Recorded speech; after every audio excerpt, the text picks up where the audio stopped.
நெல்லை சந்திப்பு பேருந்து நிலையத்தை சூழ்ந்த மழைநீரை வெளியேற்றும் பணியில் மாநகராட்சி ஊழியர்கள் ஈடுபட்டுள்ளனர். இது பற்றிய விவரங்களை செய்தியாளர் ராமசுந்தரம் வழங்க கேட்கலாம். ராமசுந்தரம், வணக்கம்.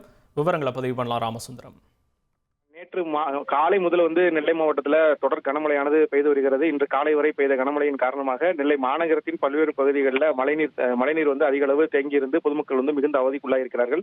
நெல்லை சந்திப்பு பேருந்து நிலையம் முன்பு மழைநீர் அதிகப்படியாக சூழ்ந்துள்ளதால போக்குவரத்து கடுமையாக பாதிக்கப்பட்டிருக்கிறது. அது பகுதியில் உள்ள வணிக நிறுவனங்களும் தொழிற்கூடங்களும் அதிகமாக பாதிக்கப்பட்டிருக்கிறது. பல லட்சம் மதிப்பிலான பொருட்களும் சேதமாகிறது.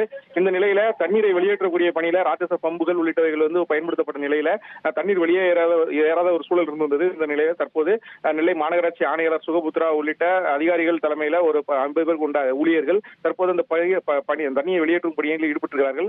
அந்த பேருந்து நிலையத்தின் அருகாமையில் உள்ள பாலத்தின் மதில் சுவர்கள், அதுபோல அந்த பாலத்துக்கு அருகே இருந்த ஆக்கிரமிப்புகள் உள்ளிட்டவைகள் எல்லாம் உடைக்கப்பட்டு தண்ணீர் வெளியேற்றக்கூடிய பணியானது தீவிரமாக இருந்திருக்கிறது. சுமார் 1 மணி நேரத்திற்குள்ள அந்த தண்ணீர் அனைத்தும் வெளியேற்றப்படும் என அதிகாரிகள் தரப்புல தகவல் தெரிவிக்கப்பட்டிருக்கிறது. 3 JCB இயந்திரங்கள் உள்ளிட்ட உபகரணங்களும் தற்போது பணியில் ஈடுபடுத்தப்பட்டிருக்கிறது. தண்ணீரை வெளியேற்றக்கூடிய பணி, அந்த கால்வாய்களுடைய மதில் சுவர்கள், கால்வாயினுடைய பாலங்களை உடைத்து தண்ணீரை வெளியேற்றக்கூடிய பணியானது தற்போது நடந்து வருகிறது.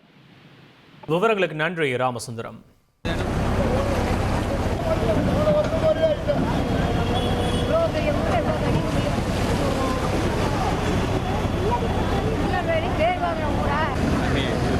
கிளிப்பிங் எடுத்துருக்கோம், பாரு என்ன பண்றோன்னு.